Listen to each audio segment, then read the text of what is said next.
Turizmi luksoz është ai që e mbron një vend nga ajo çfarë mund t'i shkaktojë turizmi masiv, sepse turizmi masiv ka qenë një ambasador i shkëlqyer për Shqipërinë.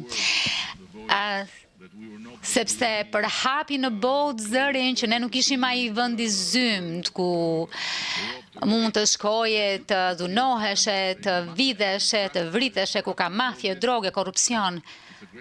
E jo, është një vend i shkëlqyer ku mund të bësh pushime, por nuk mund të vazhdojmë në këtë mënyrë. Na duhet të kemi turizëm luksoz për të ndryshuar shkallën e të ardhurave për vendi dhe për të ulur trysnin që turizmi masiv ka mbi mjedisin.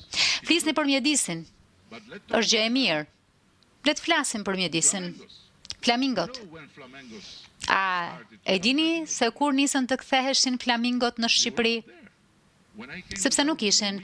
Kur unë erdha në qeveri, kur ne morëm qeverin, nuk ishte atje flamingo. Pse? Sepse Shqipëria ishte vendi nxehtë i gjuetisë palishme. Ne humbëm shumë prej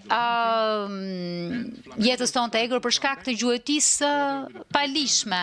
Dhe ndërkohë flamingot bashkë me pelikanët e të tjerë nisën të ktheheshin pak vite pasi vendosëm moratorium në Shqipëri duke shpallur gjuetin të palishme për 10 vjet. Ne miratuam një moratorium për prerjen e pyjeve, çka ishte palishme për 10 vjet në Shqipëri. Nuk ishte më leje për prerjen e pyjeve për 10 vjet.